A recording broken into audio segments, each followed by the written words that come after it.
You're listening to the Monday Night Community Show with Daniel on BRFM. This is the Daniel Monday Night Community Show on demand through YouTube. Thank you very much for choosing to listen to us through this method. If you'd like to keep up to date with when I add new interviews, then subscribe to this channel. And we're next going to be talking to Malcolm. It's all part of our regular gardening and allotment plot slot. Of course, Malcolm is from the Sheppey Horticultural Society.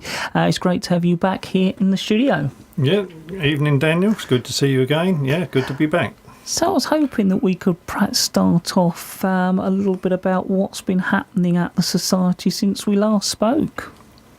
Yeah, well, obviously for us our big event happened since we spoke last, and it was the annual Flower and Vegetable Show, which was held at the De Lacy Hall, and once again it was a great success, although just prior to the actual show itself there was a pre-show panic going on, because in those few days we only had 7 entrants, so we were wondering how we were going to get on. But in the end, 33 exhibitors displayed their produce and their craft skills.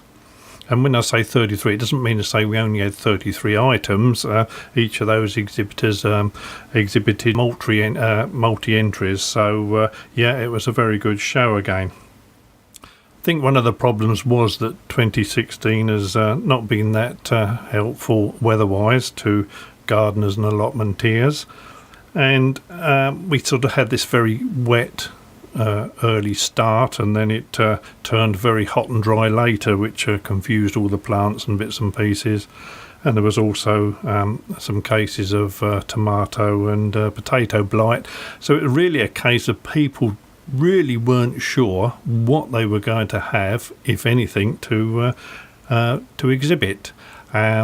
So we extended the time by which they could enter bits and pieces, and in the end, yeah, all was well. And we had over the 2 days, we had around about 100 visitors. So apart from the fruit and the vegetables and the plants and flowers, as I say, there was crafts and handicrafts, there was a cookery exhibition, photography, and also a junior section where they could enter either a cookery or painted eggs or indeed a seashell figure. And all the prize winners, they all received certificates, but there were several trophies that were up for grabs. The Challenge Cup, which is the cup for the most points in the vegetable section, that was won this year by Alan Hollywell. And the Dorothy Stobart Bowl, which is the best exhibit in floral art, that went to Janice Waghorn. The Doris Kaplinsky Shield and Fred Pankhurst Memorial Salvers both went to Kathy Lewis. Now, as far back as I can remember, and even beyond then probably, the Grand Challenge Cup itself, which was for the most points overall in all vegetable and flower sections, has been won by John Lewis. And it's to the point where really John had become quite embarrassed and had even considered not entering. But this year, though, he had a rival. It was a very serious rival, and the final result required 2 recounts.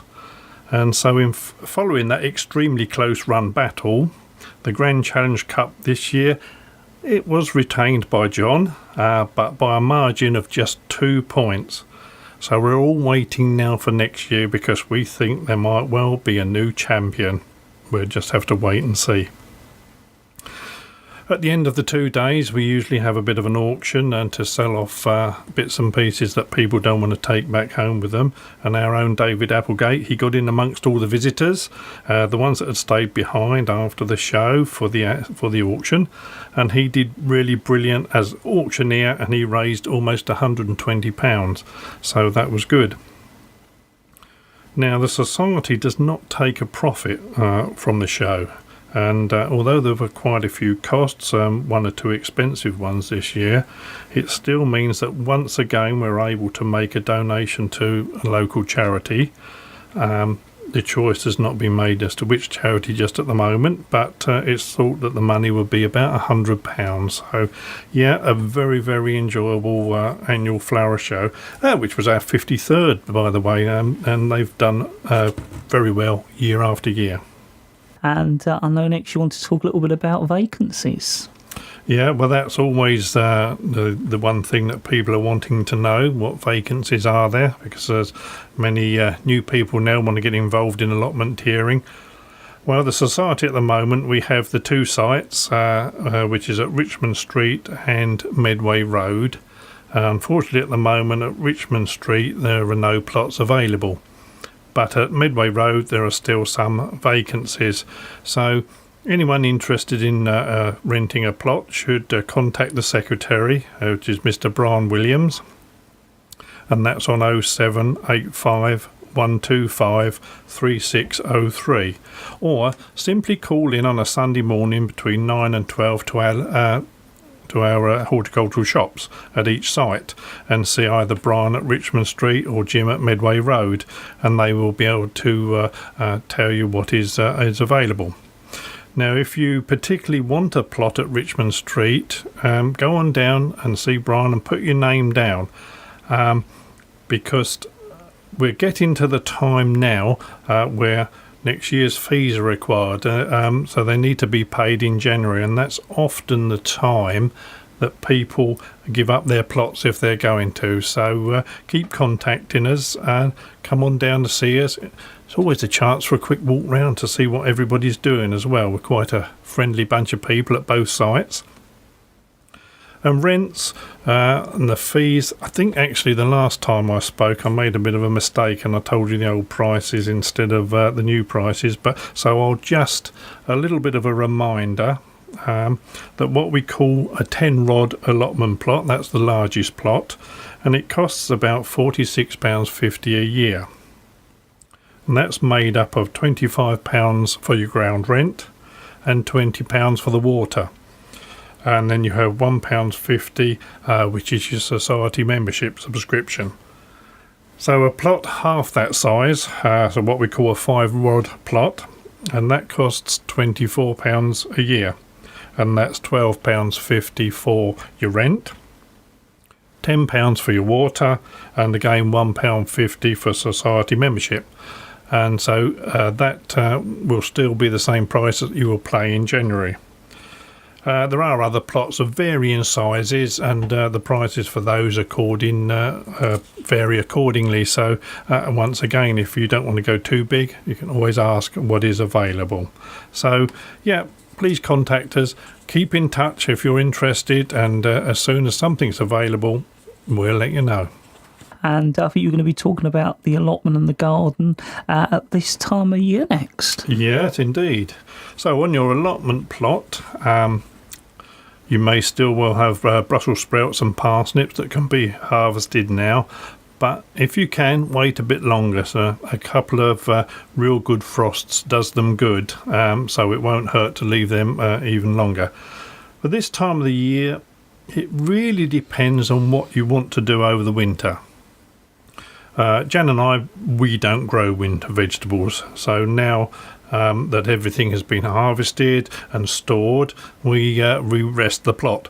Now normally we would rough and turn the ground and then throw on our compost and manure, then job done until spring.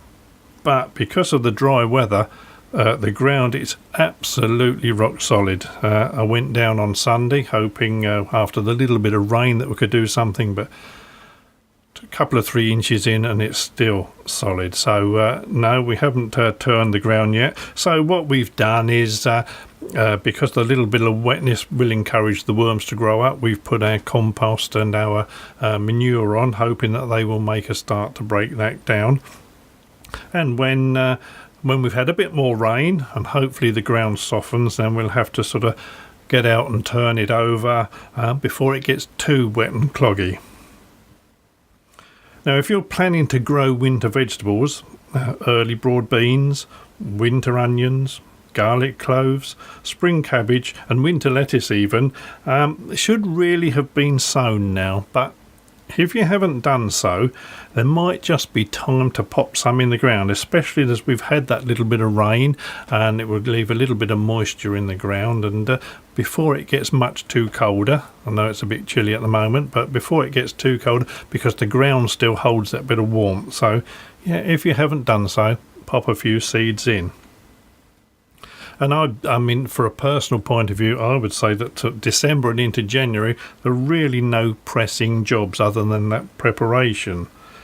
So it's the time now for things like any fencing or stakes that are supporting fruit trees and bits and pieces to be checked over and repaired if they're damaged. Tidy up the shed. Get everything out the shed and have a good tidy up. I know Jan's itching to get into our shed, but we need to get everything out, have a good tidy up and put it back. And the tools, take care of your tools. A good clean and an oil. And one of the things people don't often think of, but sharpen the tools that need sharpening now. Get them all ready to go for in the spring. If you have planted any sort of winter vegetables and they are showing sign of growing, just cover them and protect them a little bit to keep them away from any wind damage or any frost damage if we get a really stiff frost. So in your garden, with the cold weather arriving, now is the time to insulate the greenhouse. Bubble wrap is a really good insulator, and it also allows light through, because although the sun is now very weak, you still need to allow that little bit of light in, and bubble wrap does a good job. And of course it's very economical, because in the spring you just wrap it up, dry it out and store for the following year. Use your fleece now to protect plants and wrap round plants and the pots. This helps to a little bit of protection as well. And outside, if you have hose pipes and taps outside, make sure they're lagged. Also, we don't want any bursts during the winter. Clear leaves off of your paths and your steps. This just avoids any dangerous and slippery surfaces. Doesn't take long just to have a quick clean up. If you've got a pond, now is the time just to cover it a bit to prevent all these leaves and all the bits and pieces that are falling out of trees now. It just stops it polluting water and it keeps it that little bit fresher. If you've got outdoor containers still with plants and they're a little bit tender, the plants, move them to a sheltered spot or again into the greenhouse, and again use your fleece. As with the allotment, now is the time in your shed to have a little bit of a sort out and to clean, oil and sharpen all those tools. Grass growth, well, that should have really slowed right down now. Not always applicable, because of known times we've had to mow the grass even nearer Christmas, but basically it should have slowed down. And so it's a good time now to aerate the grass, fill any holes you might have with a bit of fine sharp sand, and help with your keeping the lawn level. But once it gets wet, don't tread on it too much, and don't sort of damage the grass by trampling on it too much. You've still got time to put your spring flowering bulbs in, but if you want some colour now, then your winter pansies and your cyclamen, they make good colour. And remember, as through the spring and summer, remember to deadhead them to keep the colour going all winter. Continue to feed the birds and provide them with water. That's the big thing. Make sure they've got water.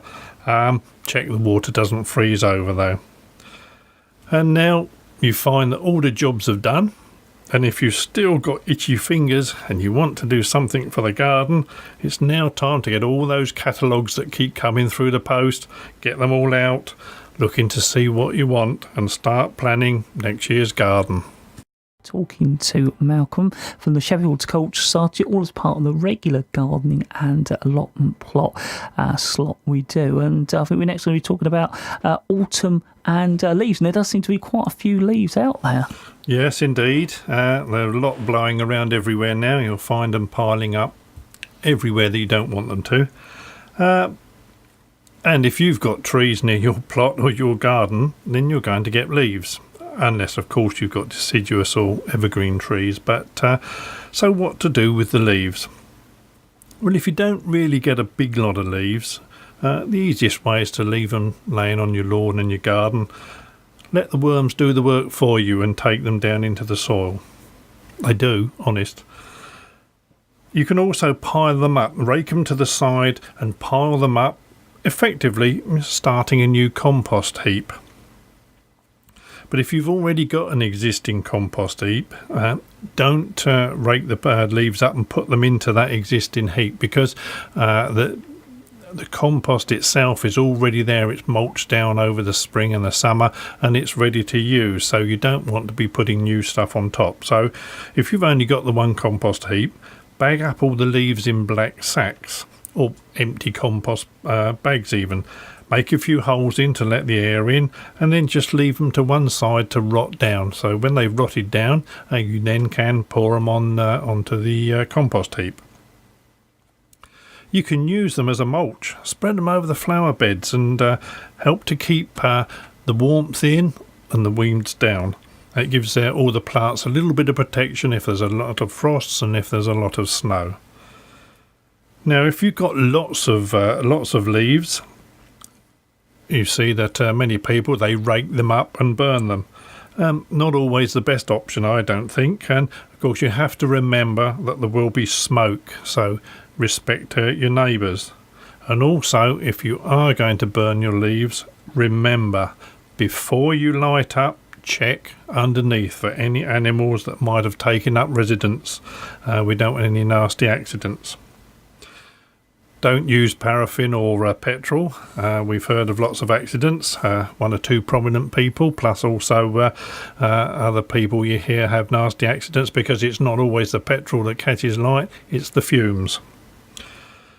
Alternatively, I suppose you can bag them up in the end and just take them down to the tip. That's the last option that I would resort to, but it's probably the easiest option. And I think you want to talk a little bit about composting next. Yeah, it just harks back to what I was speaking about a moment ago, about putting leaves, etc. on the compost heap. And so you might say, well, I haven't got a compost heap, what do I do? And with these days of recycling and composting is a very popular way of getting rid of waste. So how do I go about a compost heap? The easiest way, I suppose, really, particularly in a garden, is to go out and buy a couple of these compost bins that you get from gardening outlets and do-it-yourself stores and some cut-price supermarkets. You need to get 2. Why 2? Well, because you start one off, and that one is where you put all your waste and you wait for that to compost down. And when it's at the point that it's ready to go on the garden, you then start the second compost bin, and that keeps your cycle revolving, because you can use what has already composted down, and then while your other one is waiting to compost down, you use the original bin to start again. Does that make sense? I hope it does. But it keeps the cycle going. Remember as well to mix and turn the contents. Sounds a bit yucky, but it does help keep the air in it, and it helps it to break down. Of course, the cheapest way, and probably the method that you'd use more if you had an allotment plot, is to cadge or acquire some old pallets and old boards. Nail them together, again making 2 compartments, but make sure that they're open-sided and not solid. This again lets the air through and lets the rain through, and it allows the compost to break down much more easily. And these days, almost anything is compostable. You might you can put almost anything you like on your compost heap, and it will all break down. Some stuff takes a little bit longer than others to break down, but it will eventually. Paper, cardboard, grass cuttings, pruning and clippings, old rags, chicken and horse manure, vegetable peelings, and even your dust and that from your vacuum cleaner, because that will also help rot down as well, honest. All of these things can go on the compost heap to help with you for help feeding back into your garden or your allotment again. But one warning is, do not put cooked food because this will attract vermin of the four-legged kind. I know you wanted to cover a little bit about Christmas now, which of course isn't that far off in the whole scheme of things. That's true, yep. But as Jan will tell you, Christmas really, for me, is normally a no-no till at least the 1st of December, and a lot longer if I can. But as this is my last talk until the new year, I thought I would share a few hints about Christmas for the gardener and for the plant lover. Buying plants, the big favourite at Christmas are poinsettias. They're usually associated with Mexico, but many that are grown in Holland. But my rule is always buy a home-grown, a British-grown poinsettia. They will be more expensive, but they are used to our climate. They will not have travelled quite so far, and they would not have been stored so long. So the home-grown poinsettia will last longer. They like plenty of feed, so feed your plant at least once a week. Now, just beware that most poinsettias sold in supermarkets or on garage forecourts are foreign-grown plants. Now, the plants have probably been removed from their growing environment early. They've travelled a long way, and then they may well have been stored for a time. So if you do buy one of these, make sure that it's wrapped well and handle with care on its journey home to your home. They damage very easily. And the first thing you should do is give them a good feed to strengthen them back up. Now, homegrown poinsettias, if you really like to see a beautiful array, there's a nursery at Staple near Wingham. It grows an amazing array of poinsettias. Not only are there various shapes and sizes, but apart from the traditional red, there are some wonderful colours. There are whites, for example, peach, and even speckled colours. And the nursery, it holds poinsettia walks, and from now through November, they're on a Wednesday and a Sunday. Indoor plants, if you're looking at indoor plants to give to people for Christmas, Christmas roses are all very popular. They've been quite popular for years. The little cyclamen, we've talked earlier about planting them outside, but they also make good indoor plants. And of course hyacinths. The blues give a lovely smell. But don't put them in the room where there are really drastic temperatures in variation. Remember, the temperature really drops, particularly overnight, so conservatories, just be a little bit aware. And don't forget, if you want colour and decoration, the good old holly and mistletoe. Beautiful coloured berries. Going on to Christmas trees. If you've kept your Christmas tree and you've kept it in a pot and it's a rooted tree, don't be tempted to bring it in too early. Make sure it is kept well watered as well. But many people have resisted the temptation to get an artificial tree, buy a cut tree at Christmas. There are quite a few varieties. The Nordman is the popular because they are none-drop. I would tend to say last a lot longer than others before they drop. The Pica pungens, that's quite a popular one, and the standard tree is the Amorcia.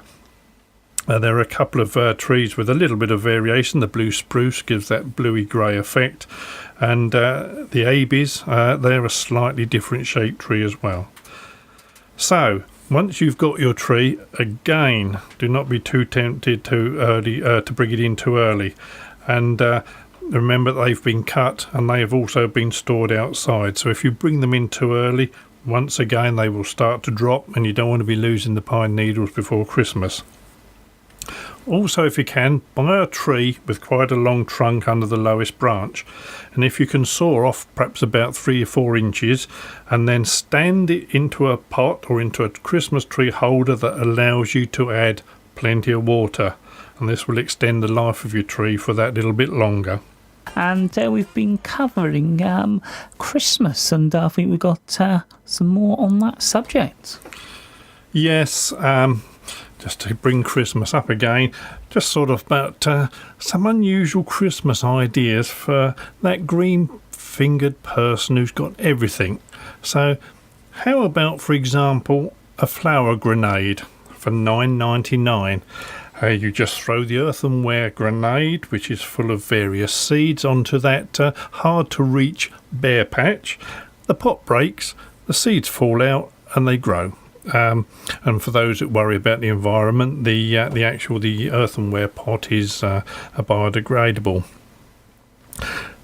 Then, what about a singing duck watering can? Yeah, really, a singing duck watering can. Only $19.99. It's made of galvanised steel, and it can be used to water your plants or just used as an ornament. Oh, apparently it doesn't sing or quack. So then, what about a garden pocket puzzle book? They're $7.99. So after working in the garden, this fun pocket puzzle book is all you need to sit down and wind and relax. Have a go at the flower and plant puzzles, the anagrams, facts, and spot the difference.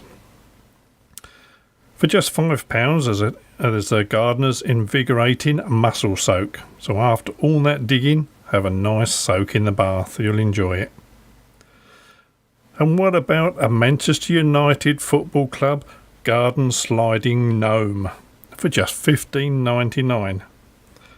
Yeah, well, probably not. And at $4.99, a book, 50 Ways to Kill a Slug. It's a sort of part serious and part silly look at ways to outwit the gardener's number one enemy.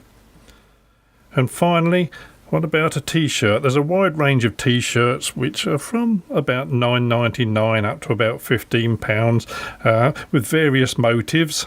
Motives that include, "This is what an awesome gardener looks like," or "Caution, I might start talking about my allotment," or I just want to garden and drink wine.